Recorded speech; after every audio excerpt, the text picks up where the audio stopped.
우리 한 목소리로 나누도록 하겠습니다. 오늘 말씀은 신명기 16장 9절에서 12절까지의 말씀입니다. 우리 말씀을 제가 한 절, 여러분 한 절, 우리 교독해 보도록 하겠습니다. 7주를 셀지니 곡식의 낫을 되는 첫날부터 7주를 세어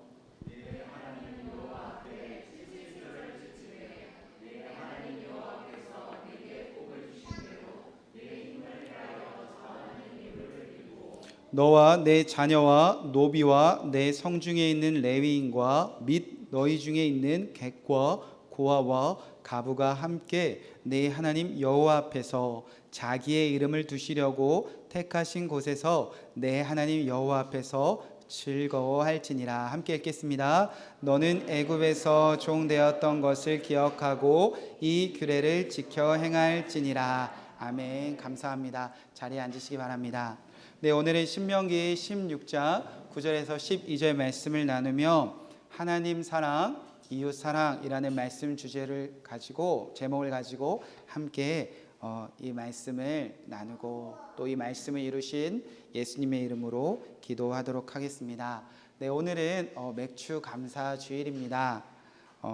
상반기 어렵고 힘든 일도 있었지만 오늘 이 맥주 감사주를 통하여서 저와 여러분들에게 감사가 회복되어지는 복된 주일 되시기를 주님의 이름으로 간절히 축복의 말씀을 드립니다.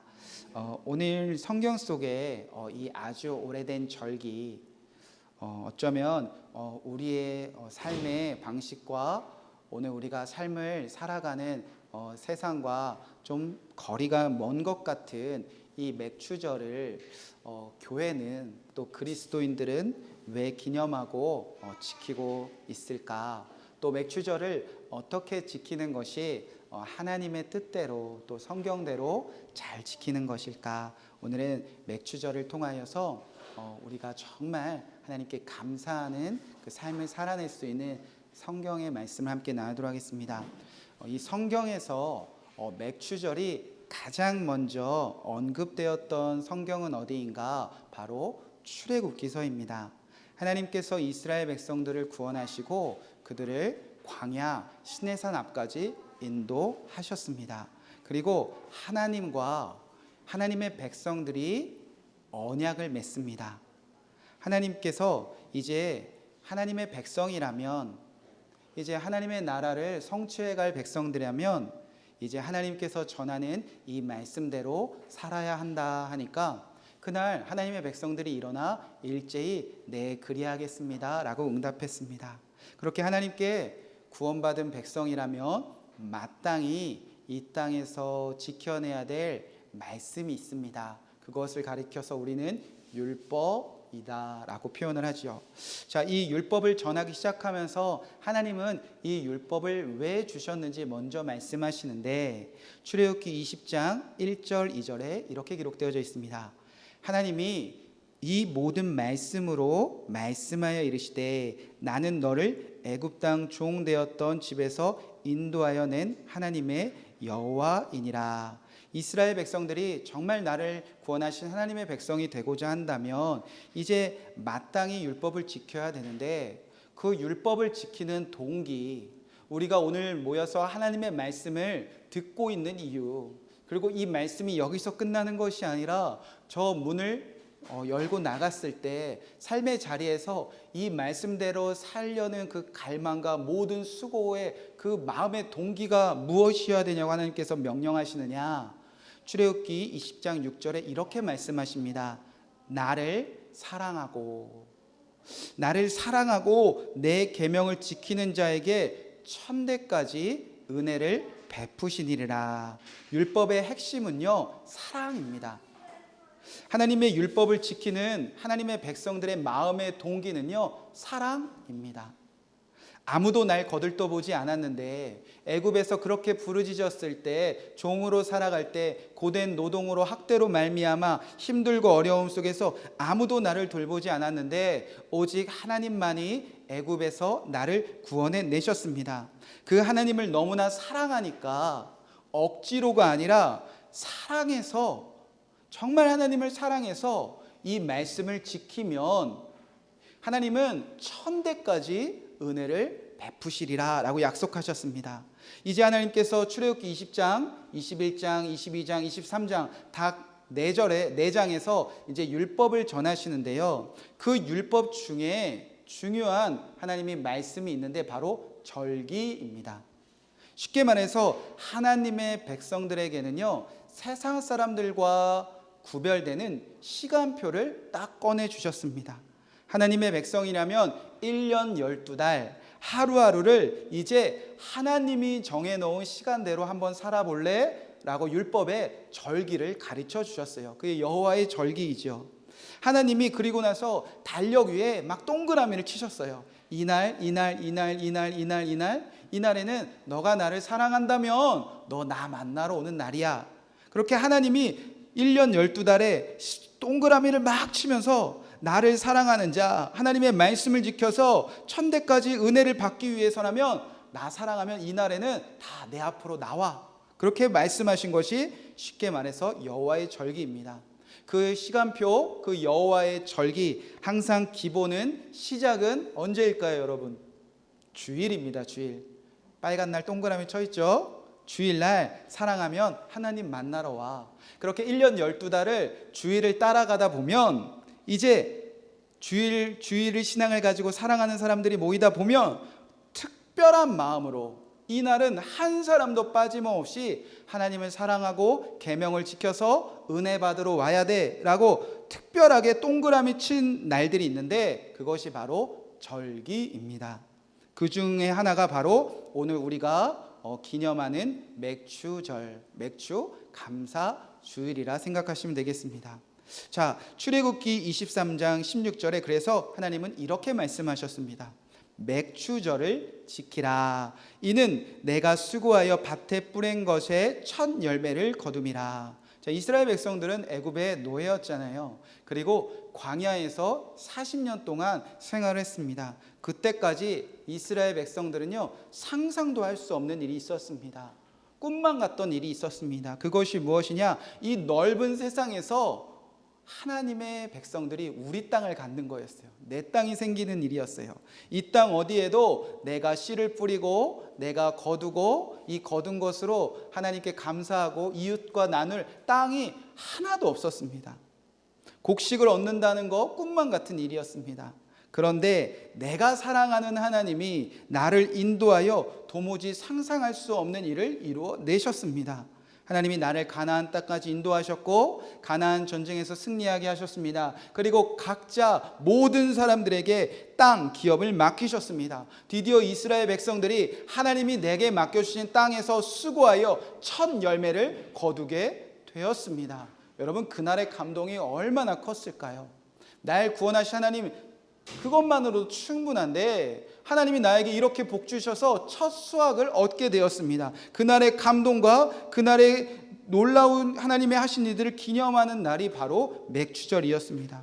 그래서 하나님은 이 맥추절, 이날은 꼭 기억해야 돼. 내가 너희를 구원하여 내가 너에게 땅을 맡겼는데 너희가 종으로 살다가 이제 나의 것이 생겨서 첫 열매를 거둔 그날을 하나님 사랑합니다. 하나님 너무 사랑합니다. 고백하러 꼭 만나러 와야 돼. 이날은 특별한 날이야.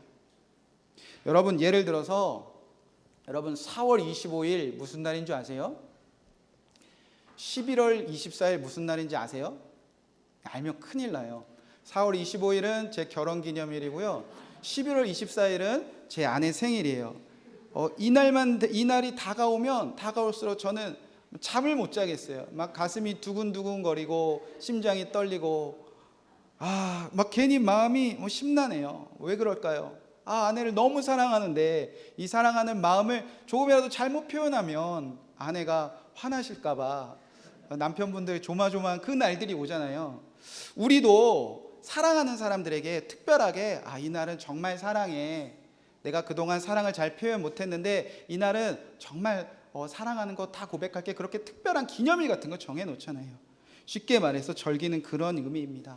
하나님이 우리를 너무나 사랑하시고 우리도 너무나 사랑하는데 그 사랑을 표현하는 것이 삶의 이런저런 이유로 소홀해졌을 때 그래도 이날만큼은 사랑 회복하자. 정말 사랑하는 거 표현해보자. 하나님 서운하시지 않게 정말 사랑을 고백해보자. 제가 시골에서 짧게 목회했지만 그때 느낀 점이 시골 교회 성도님들은 참 성경적이세요. 시골 교회 분들은 절기를 아주 잘 지키십니다. 근데 문제는 성경적인 절기가 아니라 본인들이 정해놓은 그 절기를 너무나 잘 지키세요. 성경에도 보면 3대 절기가 있잖아요. 시골 교회에도 3대 절기가 있어요. 어느 날이냐면 설날, 추석, 그리고 이거보다 더 무서운 절기는 김장철. 이 3대 절기를 시골 교회 분들은 이제 목숨같이 지킵니다. 왜냐하면 설날, 추석, 김장철에는 사랑하는 사람들이 꼭 찾아오거든요. 누가 찾아올까요? 자녀들이. 그래서 달력마다 동그라미를 쳐놔요. 무슨 날이에요? 김장하는 날이에요. 아니다 다를까 설날 되면 교인들이 안 나오기 시작하고, 추석 되면 할머니 할아버지 안 나오고, 이날보다 더 열받는 날은 김장이 뭐가 중요하다고 김장철이 되면 할머니 할아버지 다 안 나오세요. 처음에는 화가 나고 내가 목회를 잘못했나, 아니면 전 목사님이 뭐 어떻게 가르치는가 막 분노했는데 1년 그리고 같이 살다 보니까 너무나 이해가 되더라고요. 왜냐하면 사랑하는 사람들을 너무나 만나고 싶은데, 아들, 딸들 너무 만나고 싶은데, 며느리 만나고 싶은데, 그리고 눈에 넣어도 안 아프지 않은 손주들 너무나 만나고 싶은데 이날에는 꼭 찾아오니까. 그래서 이날만큼은 사랑하는 부모와 자녀들이 만나기로 정해놓은 날이에요.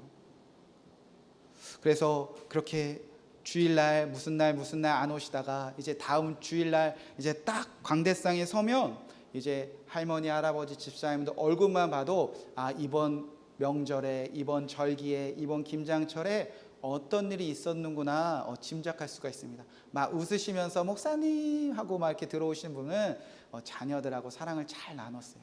근데 들어올 때부터 풀이 죽어 있거나 뭔가 기분 나쁜 표정으로 저한테 괜히 짜증 내시면 무언가 자녀들이 안 왔거나 왔는데도 싸운 날이에요. 그리고 그 누구보다 절기가 지나고 주일에 어깨를 딱 펴고 계시는 분, 내가 이 교회 대장이야, 내가 짱이야, 이런 분들 어깨를 쫙 펴고 계시는 분은 있는데, 그분들은 누구냐? 바로 이 절기에 자녀들도 찾아왔는데 이 자녀들이 주일 예배까지 같이 드린 자녀들, 이분들은 그날 뭐 대장이에요. 아무도 못 건드려요. 말하면 다 교회가 조용해져요. 그래서 막 자녀분들이 와서 주일 예배 같이 드리고 막 특송하고 가시고 이러면 그 할머니 할아버지 천국의 얼굴 막 그런 거 다 보여주고 계세요. 여러분, 혹여 이제 또 추석이 다가오잖아요. 뭐 코로나 때문에 어떻게 될지 모르겠지만 절기만이라도 고향에 내려가셔서, 고향에 부모님이 계시다면 그곳에 가셔서 예배 드리셔도 좋습니다. 꼭 더처치 교회가 아니라도 주일날 가셔서 특송도 좀 하시고, 그러면 그날부터 여러분의 어머님 아버님이 교회에서 대장 되는 거고요. 노인의 마을에 가서 대장처럼 살아요. 그렇게 효도하시길 바랍니다. 자, 그렇게 우리는 다 특별한 날은 정해놓습니다. 이 날은 사랑하는 사람 만나기 위해서. 마찬가지로 성경의 여호와의 절기도 그런 의미입니다. 하나님은요, 우리 사랑하는 것 잊으실까요? 안 잊으실까요? 안 잊으시죠. 여러분 믿으십니까? 근데 누가 자꾸 까먹죠? 우리가 하나님 사랑 안 하는 건 아니에요. 우리 하나님 사랑하니까 오늘 이곳에 모여 있죠. 그런데 이게 매주 반복되면 이제 이게 정말 사랑해서가 아니라 습관이 되고 종교적이 될 때가 있습니다. 그래서 그 사랑을 회복하자라고 정해준 날이 맥추절, 유월절, 초막절 같은 절기입니다.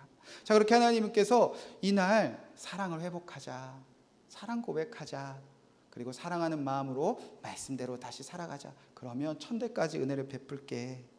자, 그러면 도대체 이 하나님이 정하신 맥추절을 어떻게 지키는 것이 정말 하나님을 향한 사랑을 고백하고 내가 앞으로도 사랑을 회복하는 길일까? 자, 오늘 신명기에 넘어오면 이 맥추절이 이제 다른 이름으로 불립니다. 9절 말씀입니다. 7주를 셀지니 곡식의 낫을 대는 첫날부터 7주를 세요. 그러니까 첫 곡식을 뗄 때부터 7일 동안 7주, 7, 7에 49, 그래서 50일 동안 이 맥추절을 지키는데요. 그래서 77절이라고 부릅니다. 신약에서는 훗날에 오순절이라고 불리죠. 자, 맥추절을 계산하는 방법에 77절이라고 부르는데, 하나님을 사랑하고 앞으로도 사랑하여 하나님의 말씀대로 지키기 위해서 이 맥추절을 어떻게 지키라고 하셨을까? 자, 10절 말씀 다 같이 한번 읽어보겠습니다. 자, 시작.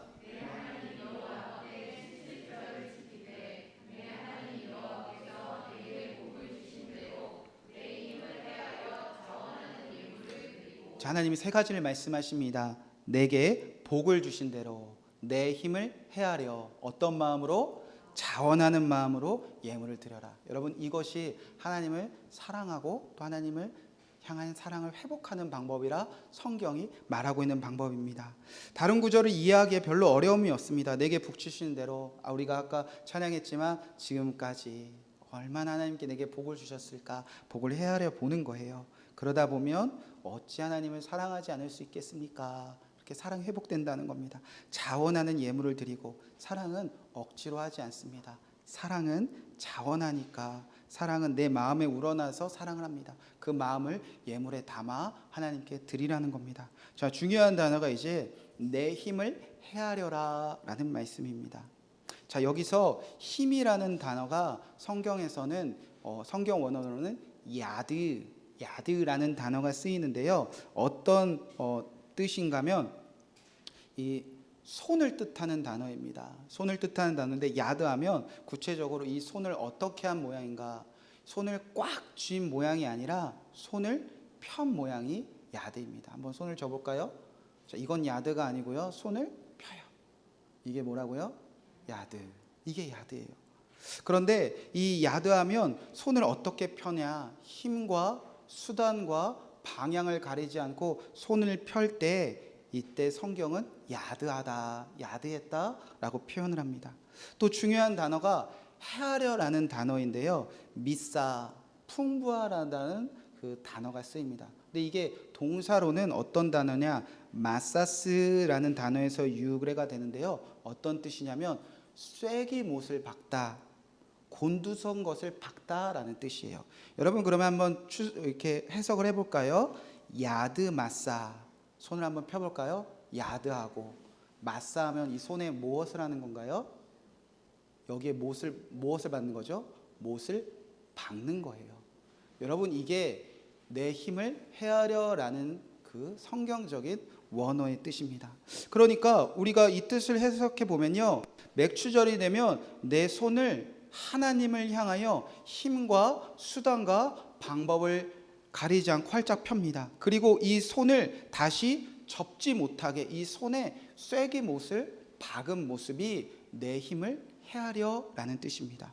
설교를 준비하고 이 성경을 공부하면서 이 말씀을 묵상할 때 내 힘을 헤아려, 내 하나님께 손을 펴라, 그 손을 접지 않게 그 손에 목을 박아라 라는 말씀을 묵상할 때 여러분도 지금 딱 떠오르신 분이 계시겠죠. 저는 예수님의 손이 문득 생각났습니다. 예수님이 하나님을 사랑하고 우리를 사랑하사 누가 억지로 시켜서가 아니라 자원하는 마음으로 손을 펴셨습니다. 그리고 그 손을 지금까지도 접지 아니하시려고 그 손에 십자가에 목을 박으셨지. 하나님이 우리를 사랑하사 우리를 끝까지 사랑하시려고 힘과 수단과 방향을 가리지 않고 우리에게 손을 펴시고 그 손 접지 않으려고 십자가에 피 흘리고 못 박으셨지. 그게 딱 생각나더라고요. 여러분, 이게 내 힘을 헤아리는 사랑입니다. 내 힘을 헤아리는 마음입니다. 우리가 오늘 고민해 본 것은 몇 주 전부터 맥주감사주일 광고가 시작되었을 때, 우리가 맥주감사주일을 준비하며 특송을 준비했을 때, 하나님 너무 사랑합니다. 하나님께서 내게 주신 복이 너무나 많이 있습니다. 하나님, 자원하는 마음으로 예물을 드리고 싶습니다. 그런데 내가 이 편손 다시는 접지 않겠습니다. 내 힘을 헤아리겠습니다. 이 손에 십자가에 못 박은 것처럼 다시는 하나님을 향한 편손 이 손 접지 않겠습니다. 여러분, 우리가 그런 마음으로 맥주절을 기다렸을까? 아니면 내가 겨우 하나님을 향해서 편 이 손을 이런저런 이유로 스스로 접으려고 하고 있지는 않은가? 여러분, 그것을 우리가 심각하게 고민해 봐야 된다는 겁니다. 오늘 교회 학교 아이들이 맥주 감사 주일 헌금을 했습니다. 아이들은요 편찬에 있었지만 맥주 감사 헌금을 2달 동안 모았습니다. 아이들이 무거운 저 돼지 저금통을 이렇게 들고 오더라고요. 또 선생님과 이렇게 계수를 하는데 돈을 세보는데 동전들이 가득 있었어요. 어떤 아이는 정말 많이 했더라고요. 20만 원 가까이 한 아이들도 있어요. 여러분, 근데 동전들을 아이들이 넣을 때마다 얼마나 그 손을 다시 접고 싶었겠습니까? 근데 그 아이들이 오늘 헌금이 어디에 사용될 줄 아니까 손을 접지 않고 2달 동안 정성스럽게 모이면서 헌금을 하고 가는데 아이들의 표정이 얼마나 행복해 보였는지요. 혹시 오늘 불편한 마음으로 목사님 헌금 설교 하시는 겁니까? 오늘 헌금 한번 잘하자 그런 설교입니까? 네, 맞습니다. 오늘은 헌금 설교입니다. 성경에 그렇게 지키라고 기록되어져 있습니다. 저는 목사님의 아들로 태어나서 어느 날 교회에서 심각하게 상처받은 적이 있습니다.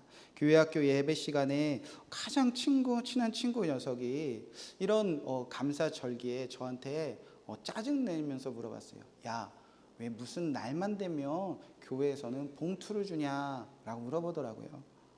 그러게 라고 제가 고민하고 있는데, 야, 헌금 많이 하라고 머리 쓰는 거야. 그래서 제가 머리로 박아버리고 싶었는데 목사님의 아들이니까 박지는 못하고 또 착하게 그런가? 그럼 좀 많이라도 하던가. 어려서부터 교회 안에서 자라면서 헌금 때문에 저도 상처 많이 받았고요. 헌금 때문에 싸우시고 헌금 때문에 속상해하시는 성도님들 너무나 많이 보았습니다. 재정 때문에 교회 안에 난리가 내는 날도 보고요. 제가 다녔던 아버지 교회뿐만 아니라 아버지를 통해서 헌금 때문에 싸우고 갈라지고 분열된 교회 얼마나 많이 보고 자랐는지 모릅니다. 헌금 설교하는 것이 부담스럽고요. 헌금 설교하라고 등 떠밀어도 할 설교들이 별로 없습니다. 그러니까 하기가 싫어요. 그리고 헌금 많이 하라 이런 이야기 너무나 부담스럽습니다. 빈손으로 교회 개척할 때도 누구에게 헌금 부탁해 본 적도 없고요. 교회가 개척되고 재정이 어려웠을 때도 헌금 설교해 본 적이 한 번도 없습니다. 교회에 정말 필요한 것이 있을 때도, 교회가 월세를 못 낼 때도 헌금하자 설교해 본 적이 한 번도 없습니다.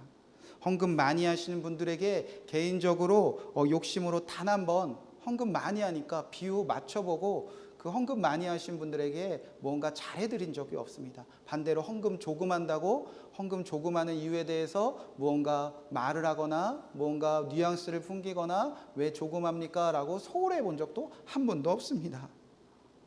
그래서 일부러 헌금 수입은 잘 들여다보지도 않습니다. 어디에 썼냐만 유심히 보지. 여러분 잘 아시다시피 그런데 저희가 교회가 개척하고 제가 이날은 헌금 좀 많이 하세요라고 하는 특별한 날들이 있습니다. 그날은 절기예요. 부활절, 맥추절, 추수감사절, 성탄절, 그리고 창립기념주일. 왜냐하면 이때의 헌금은 우리가 하나님을 사랑하여 자원하는 마음, 우리가 손을 펴고 못을 박아 하나님께 드리면 그 헌금이 이제 누구에게 흘러가죠? 전에 이웃에게 다 흘러가는 구제헌금으로 100% 쓰고 있기 때문입니다. 우리는 절기가 되면 100% 이웃에게 선교하늘로 다 흘려보내고 있기 때문입니다. 왜 그렇게 하는 거죠? 교회를 자랑하기 위해서, 교회를 홍보하기 위해서? 절대 아닙니다. 성경에 그렇게 써 있어요. 11절에 보면 이렇게 기록되어져 있습니다. 너와 내 자녀와 노비와 내 성중에 있는 레위인과 및 너희 중에 있는 객과 고아와 가부와 함께 내 하나님 여호와께 자기의 이름을 두시려고 택하신 곳에서 내 하나님 여호와 앞에서 즐거워할지니라. 함께 즐거워하기 위해서 우리가 자원하는 마음으로 하나님께 손을 펴라는 겁니다. 왜냐하면 오늘 우리는 이렇게 모여서 그래도 찬양하고 즐거워하고 떡을 나누며 하나님께 드릴 것이 있지만 우리 주변에, 우리 성 안에, 우리 하나님의 품 안에는 오늘 자녀들과 노비와 객과 고아와 가부와 레인들처럼 함께 즐거워할 수 없는 이웃들이 우리 주변에 너무나 많기 때문입니다. 기념일에 하나님 사랑하고 만나러 오고 싶은데 그날을 기억하고 그날을 참여하기 위해 어려운 삶을 살아가는 사람들이 너무나 많다는 겁니다.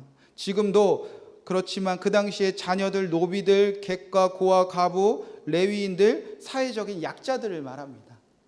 수만 가지 이유들로 절기에 참여하고 싶어도 발걸음을 할 수 없는 사람들이었습니다.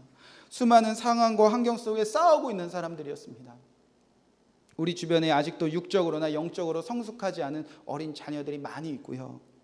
노비나 종처럼 주일에도 절기에도 하나님 만나고 싶어도 오늘도 일하지 않고는 살 수 없는 수많은 사람들이 있습니다.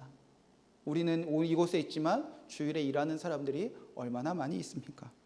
레위인처럼 하나님의 일에 헌신하는 주의 종들이나 선교사님들처럼 자기 기업이 없고 교회나 선교사님들이 하나님의 일을 하기 위해 필요한 재정들이 있는데 그것 때문에 오늘도 고민하고 기도하는 분들이 너무나 많이 있습니다.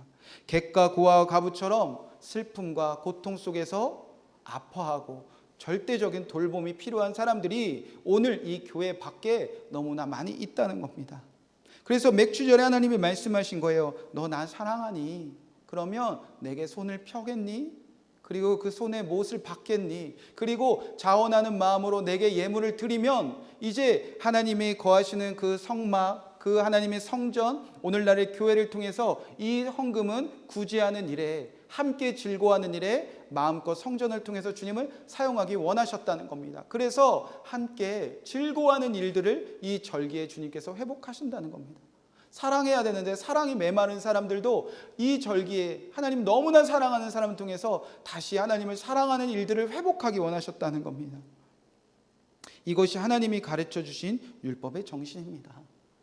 하나님이 가르쳐 주신 말씀에 담긴 뜻입니다. 하나님을 사랑하고 이웃을 사랑하라. 그 사랑을 회복하는 날이 절기였습니다. 이것이 세상과 구별된 성도들의 삶의 방식이에요. 사람들은 돈 때문에, 사람들은 성공 때문에, 사람들은 내가 즐길 것 때문에 수많은 가치들을 부여잡고 이것이 행복이라 말하지만 우리는 하나님 사랑하면 행복한 거고요.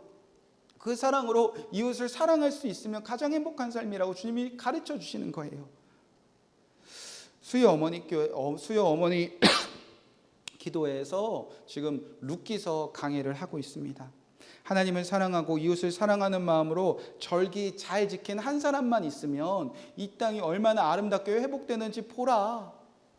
그 메시지가 룻기서에 담겨져 있습니다. 사사시대 때 이 땅에 흉년이 들었습니다. 왜 흉년이 들었습니까? 그때 이스라엘에 왕이 없었습니다. 하나님 사랑하는 마음들을 다 잃어버렸다는 겁니다. 그래서 나오미의 가정이 먹고 살기 위해서 하나님의 나라를 등지고 모압 땅으로 갑니다. 가면 좀 잘 살아야 되는데 남편도 죽고 두 아들도 죽고 빈털터리가 됩니다. 그래서 고향 땅으로 돌아올 때 이방 여인 룻과 터벅터벅 돌아옵니다. 이제 아무 소망도 없어요. 아무 희망도 없어요. 이 이스라엘 땅에서 고아와 과부요 또 종이요 땅도 없는 사람들이 살아갈 수 있는 방법이 없었습니다. 그래서 룻기 1장 20절에 보면 나오미가 절망스럽게 이렇게 고백합니다.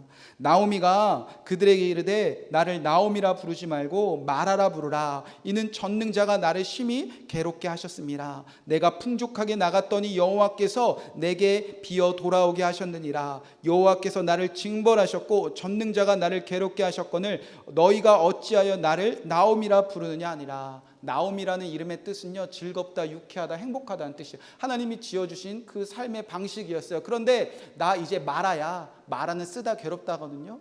이제 고아가 되고 과부가 되고 땅을 잃어버린 이 두 여인들은 이제 우리 인생 마라야 괴로워. 삶을 즐길 수 없는 사람들이 있었다는 겁니다. 하나님께 벌 받았나 보다. 이 여인들이 어떻게 그 고통에서 회복됩니까? 여기서 룻의 인생, 나오미 인생 끝날 줄 알았는데 때마침 그때가 언제였느냐? 22절에 이렇게 기록되어져 있습니다. 나오미가 모압 지방에서 그의 며느리 모압 여인과 룻과 함께 돌아왔는데 그들이 보리 추수 시작할 때에 베들레헴에 이르렀더라. 언제 도착했다고요? 보리 추수할 때. 언제입니까? 맥추절. 그러니까 사사시대 때 하나님 사랑하는 사람 마음 다 잃어버리고 각자 옳은 소견대로 살고 절망적인 이스라엘 상황에서 하나님의 백성들은 먹고 살기 위해서 뿔뿔이 흩어지고 다시 돌아와도 인생이 괴롭다고 말하고 있는데 때마침 뭐가 되었다는 거죠? 맥추절. 그러면 이 맥추절을 지키는 한 사람만 있어도 이 세상이 얼마나 아름다워지는지 한번 보라는 겁니다. 그 맥추절 잘 지키는 한 사람이 누구였죠? 보아스였어요. 하나님 사랑하고 하나님께 받은 복이 많고 그래서 자원하는 마음을 하나님께 예물을 드리며 이제 하나님께 받은 이 복을 하나님을 향하여 손을 펴고 못을 박아서 이웃을 사랑하는 일에 헌신을 다하는 한 사람만 있어도 얼마나 세상이 아름다운지 보라. 여러분, 때마침 그 절기가 되어 맥추절이 되어 이 룻이 보아스를 만납니다. 먹고 살려고 밭에 나갔는데 때마침 보아스의 밭이고요. 때마침 보아스에게 은혜를 입습니다. 보아스는 밭에 있는 것을 다 거두지 않고 남겨둡니다. 저 여인이 마음껏 거두가게 이삭을 단체 다 내버려둬라. 거기뿐만 아닙니다. 주인의 식사에 초대하여 배불리 먹고 그 여인을 돌려보냅니다. 거기서뿐만이 아니죠. 하나님의 절기의 그날에 이 보아스는 룻과 기업물을 자가 되어 결혼을 합니다. 그래서 이 절기 잘 지키는 한 사람을 통해서 고아와 객과 가부가 만남이 이루어지니까 어떤 일이 벌어집니까? 보아스의 자손 중에 다윗이 나고요. 다윗의 후손에서 누가 오십니까? 예수 그리스도. 여러분, 그렇게 한 사람만 하나님을 사랑하고 이웃을 사랑하는 마음으로 이 특별한 기념일만 잘 지켜도요, 이 땅에 회복이 있다는 거 하나님은 말씀하셨던 날입니다. 초등학교 때 가운을 써내라는 시간이 제일 싫었어요. 여러분, 웃으시는 분들은 나이가 좀 있으신 분들이에요. 요즘은 안 쓰시죠? 짜증나세요? 나이 있으신 분입니다. 자, 가운을 쓰는데 왜 싫었냐면 다른 친구들은 멋진 가운 써요. 뭐 과만사성 또 뭐가 있죠? 아무튼 제가 보기에는 세상에 이런 멋진 말이 다 있나. 아무튼 뭐 제일이 되고 뭐 최고가 되고 높아지고 막 이런데 저는 너무 싫은 게 하나님 사랑, 이웃 사랑 이렇게 쓰라는 거예요. 아버지가 너무 쓰기 싫어서 순수할 때 막 1, 2학년 때는 하나님 사랑, 이웃 사랑 썼다가 뭐 5학년, 6학년 되면 제가 마음대로 썼던 것 같아요. 그때 막 웃으면 복이 와요 막 이런 거 썼던 것 같아요. 제가 막 창피했어요. 하나님 사랑과 이웃 사랑하는 삶이 어린 마음에는 멋있어 보이지 않았어요. 좋아 보이지 않았어요. 그냥 왠지 하나님 믿는 사람들의 비겁한 변명 같았어요. 가지지 못했으니까, 부자 못했으니까 그냥 왠지 비겁한 변명들. 우리는 그래도 이렇게 떳떳하게 살아. 뭐 이렇게 하나님 말씀대로 살아. 근데 제가 보기에는요, 없으니까 비겁한 변명 같았습니다. 어렸을 때 그렇게 하나님 사랑하고 이웃을 사랑하라고 가르쳐 주신 그 아버지의 첫 번째 개척교회 이름이 뭐였냐면요, 강동 제일교회였어요. 제가 거기 둔천역 앞에 강동 제일교회 3층에서 태어났습니다. 그래서 자라났는데 제일이 아니에요. 그 당시에 교회 이름들은 대부분 비슷했어요. 무슨 뭐 위례 제일교회, 뭐 위례 중앙교회, 이렇게 이 땅에서 가장 제일이 되고 가장 중앙이 되고 가장 뭔가 최고가 되는, 너나우시 교회 개척하면 제일 중앙 막 이렇게 큰 교회 세우는 게 다 목표였던 것 같아요. 그래서 아버지도 젊었을 때 교회 개척했을 때 강동 제일교회, 제일이 되자, 멋지죠. 그런데 아무리 봐도 강동 제일이라는 이름이 무색해요. 제일은 뭐가 제일이에요? 제일 꼴등이에요. 뭐 가진 게 없어요. 아무것도 없어요. 근데 하나님 사랑, 이웃 사랑하니까 왠지 비겁한 변명으로 들렸습니다. 그렇게 자라나다가 제가 이제 사춘기가 지나고 중학교쯤 되었을 때 성도님들이 이 경기도 하남 쪽에 그린벨트 지역에 작은 땅을 하나 사서 교회를 짓기 시작했습니다. 아주 작은 교회를 개척했는데 아버지께서 이제 40일 금식 기도를 하시고 수염이 이렇게 길르셔서 이제 성도님들에게 선포를 하는데 잊을 수가 없어요. 교회 이름을 이제 섬기는 교회로 바꾸겠습니다. 제 생각에 끝났구나. 이제 아버지의 목회는 여기서 끝이 났구나. 아버지는 이제 저러다 죽나 보다. 진짜 죽을 것 같았어요. 막 말르셔가지고. 근데 섬기는 교회, 아버지가 꿈과 희망과 소망을 접었구나. 제일이 되겠다던, 중앙이 되겠다던, 최고가 되겠다던 이제 꿈은 접었나 보구나. 힘이 다 빠지셨나 보구나. 아이, 섬긴다니 멋없네. 제가 그때부터 이런 생각을 가지고 있었습니다. 만약에 내가 목사가 된다면, 난 정말 하기 싫은데 하나님 저 목사 된다면 제가 아버지가 못다 이룬 공 이뤄보겠습니다. 제가 제일이 돼보겠습니다. 제가 중앙이 돼보겠습니다. 그래서 제일 높은 곳에서 멋지게 정말 펑펑 쓰면서 섬기는 일 해보겠습니다. 그러니까요, 저를 목사로 쓰시려면 하나님 이거 약속해 주셔야 돼요 라고 약속을 받았다고 생각하고 제가 신학교에 갔어요. 저는 계속 얘기했거든요. 저 이거 안 해주시면 신학교 안 가요. 근데 대답이 없으면, 부모님이 대답 없을 때 오케이 할 때가 있잖아요. 그래서 제가 하나님께 그때 어떤 딜을 했냐면, 제가 제일 중앙이 되겠습니다. 그래서 제가 그때 꿈꾸는 교인 수가 이렇게 얘기했어요. 하나님, 저는 30만 명입니다. 꿈이 엄청 크죠. 30만 명 정도 돼야 목사 아니에요? 30만 명 정도 돼야 제일 아닌가요? 중앙 아닌가요? 그때 그 당시에 여의도교회가 한 10만 좀 넘었는데요. 30만 돼야 제일이고 중앙이고, 그래야 뭐 나라도 움직이고 섬기죠. 막 이런 생각이 있었어요. 그래서 혼자 이 정도면 뭐 하나님 섬길 수 있겠습니다. 대답 없으셔서 그런 줄 알았어요. 근데 하나님 인격적으로 만나보니까 30만 명도 멋진 목회죠. 그런데 진짜 멋진 일은요, 지금이에요. 지금 제일 최고 중앙이 되는 것이 아니라 지금 오늘 이 순간 내가 주신 복을 헤아려 내가 자원하는 마음으로 하나님 사랑하고 이웃을 사랑하고 있으면 그 섬김의 자리가 최고라는 거 예수님 만나고 깨달았습니다.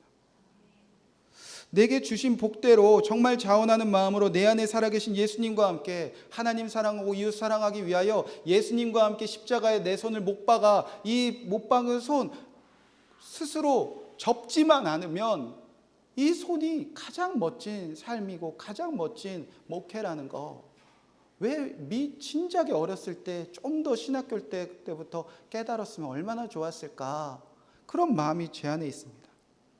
제가 맥주절을 준비하면서 저희 교회가 섬기는 선교사님한테 메일 한 통이 왔어요. 그래서 처음에는 맥주절과 상관없게 읽었어요. 저희가 섬기는 선교사님이 보내주신 메일 그대로 제가 여러분에게 한번 읽어드리겠습니다. 목사님, 날씨가 더워지고 있습니다. 교회와 성도님들은 평안하신지요? 저희도 덕분에 잘 지내고 있습니다. 계속 남양주에 살고 있고 당분간 여기서 머물 것 같습니다.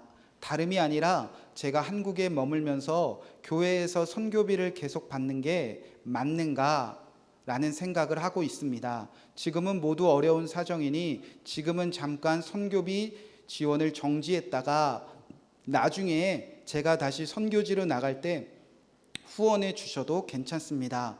교회 사정을 제가 잘 몰라서 아무래도 교회 사정이 많이 안 좋을 것 같아 조심스럽게 말씀드립니다. 감사합니다.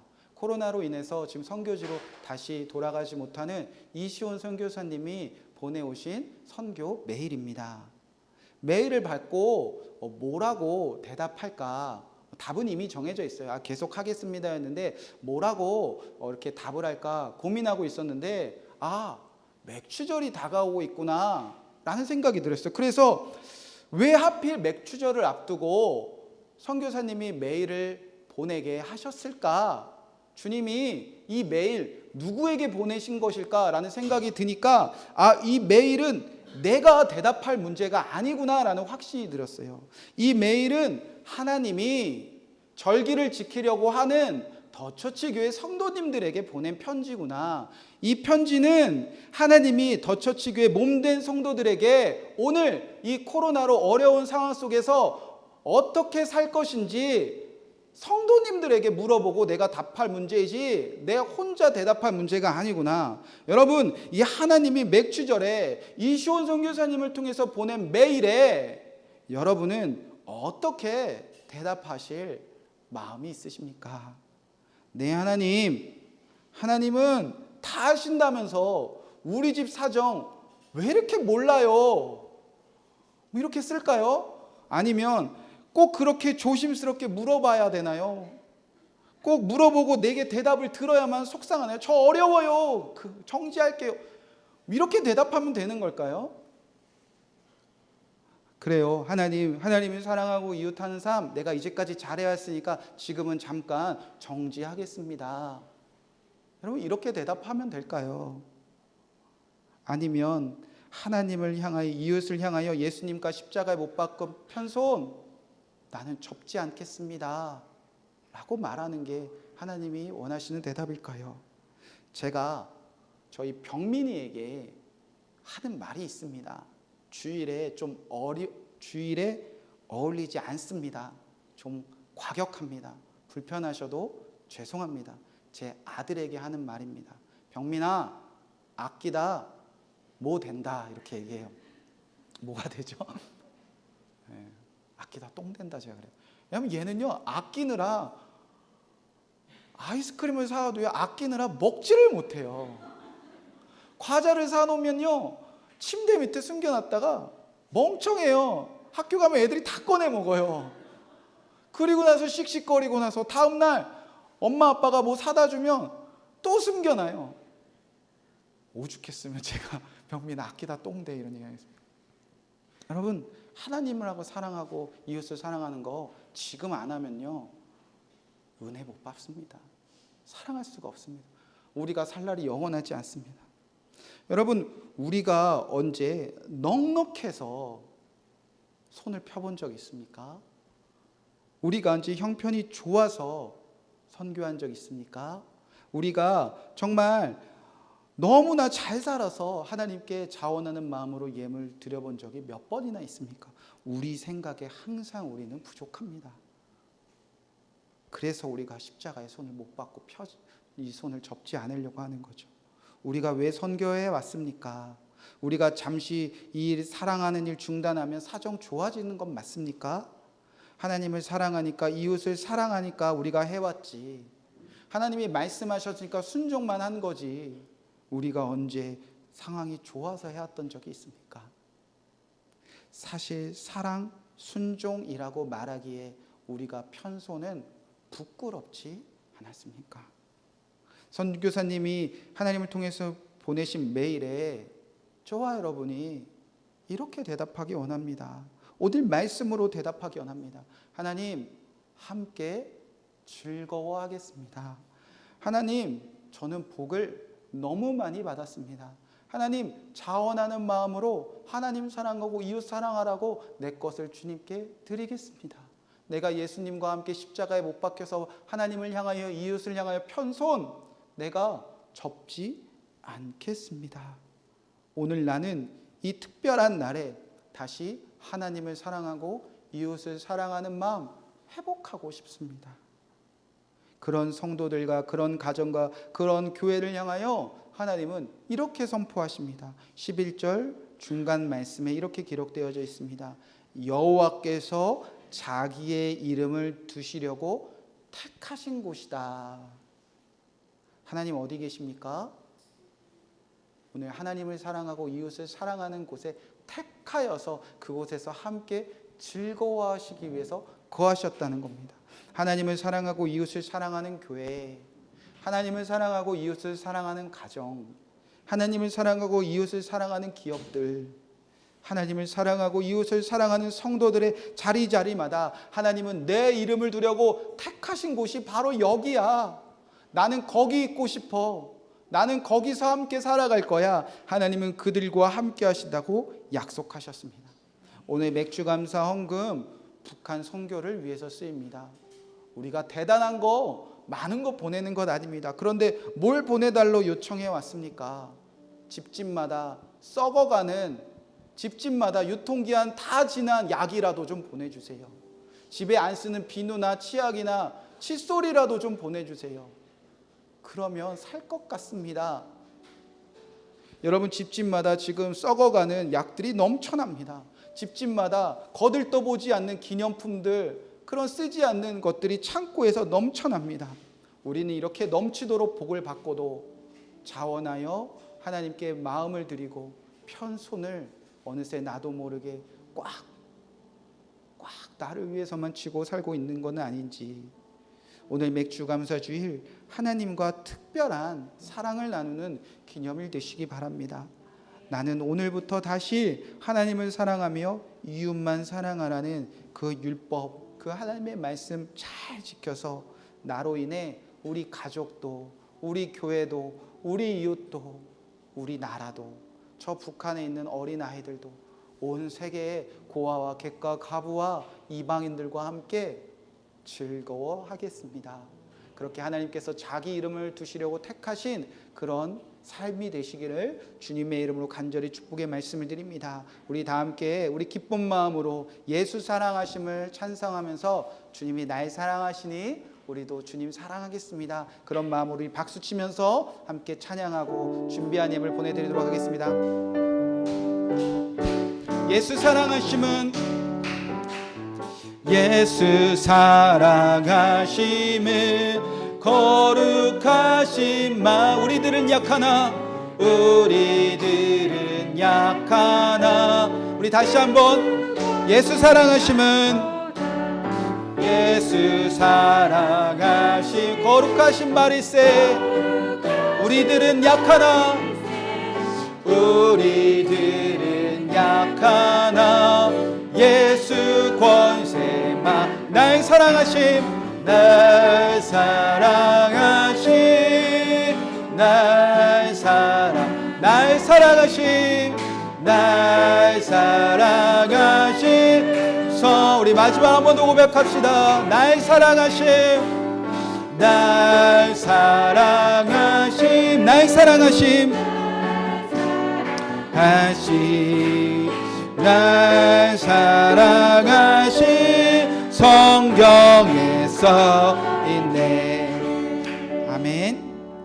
하나님, 오늘 주님이 정하신 절기를 지키게 하신 것 감사드립니다. 하나님 사랑하게 하셨고 받은 복을 헤아리게 하신 것 감사드립니다. 또 오늘 자원하는 마음으로 주께 예물 드리게 하신 것 감사드립니다. 원하옵기는 내가 하나님을 향하여, 이웃을 향하여 내가 편손에 못을 박은 이 귀한 손에, 예수님과 함께 십자가에 못 박힌 이 손을 다시 나를 위하여 접지 않게 하여 주시옵소서. 하나님을 사랑하고 이웃을 사랑하는 마음으로 하나님께서 함께 즐거워하라고 이날 정하셨습니다. 오늘 우리 성도들의 귀한 마음들이 북한 땅으로 흘러가 우리 이름도 알 수 없고 우리 그들에게 어떻게 열매 맺을지 모르지만, 그리고 우리가 보낸 것이 너무나 적으나 하나님이 이 일이, 이 마음이 오병이어의 기적이 되게 하셔서 많은 영혼들을 주님 앞에서 즐거워하게 하실 것을 믿습니다. 우리 어린아이부터 어른들까지 하나님께서 복은 주신 복을 다 헤아리며 아버지 매일매일 하나님을 사랑하는 하루하루가 되게 하시고, 매일매일이 맥주절이 되게 하시고 매일매일이 감사절이 되게 하여 주시옵소서. 이제는 우리 주 예수 그리스도의 십자가의 은혜와 그 아들을 아낌없이 보내신 하나님의 사랑하심과 성령의 교통하심이 이제 내 힘을 헤아려 자원하는 예물을 드린 하나님을 사랑하고 이웃을 사랑하는 모든 교회 성도들과 그 가정 위에 지금부터 영원토록 함께 하시기를 간절히 축원하옵나이다. 아멘.